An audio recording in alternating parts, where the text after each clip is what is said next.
வணக்கம் நண்பர்களே. கலை love it stories சேனலுக்கு உங்களை அன்புடன் வரவேற்கிறோம். இன்று நாம் பார்க்கப் போகும் ஆன்மீக கதை சிவபெருமானின் கருணையையும் பக்தியின் மகத்துவத்தையும் எடுத்துரைக்கும் மார்க்கண்டேயர் கதை.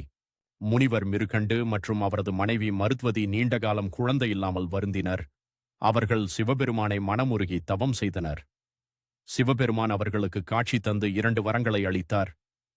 100 ஆண்டுகள் வாழும் அறிவில்லாத மகன் வேண்டுமா, அல்லது 16 வயது வரை மட்டுமே வாழும் அறிவும் பக்தியும் நிறைந்த மகன் வேண்டுமா என்று கேட்டார்.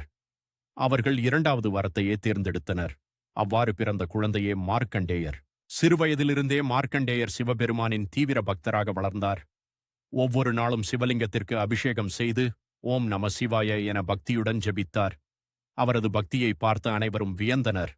ஆனால் அவருடைய ஆயுள் 16 வயது மட்டுமே என்பதை பெற்றோர் மனதில் நினைத்து வருந்தினர். 16 வயது நிறைவடையும் நாள் வந்தது.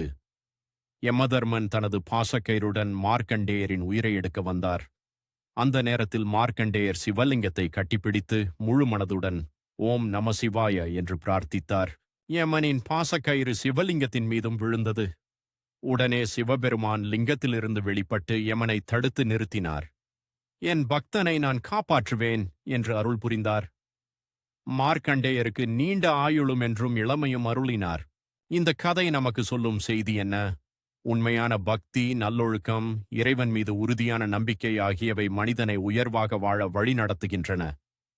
எந்த சூழலிலும் தைரியத்தையும் நம்பிக்கையையும் இழக்காமல் நல்ல பாதையில் நடக்க வேண்டும் என்பதே இந்த கதையின் முக்கிய பாடமாகும். இந்த வீடியோ உங்களுக்கு பிடித்திருந்தால் லைக் செய்யுங்கள், ஷேர் செய்யுங்கள். மேலும் கலை லவ் இட் ஸ்டோரிஸ் சேனலை சப்ஸ்கிரைப் செய்யுங்கள். ஓம் நம சிவாய். நன்றி, வணக்கம்.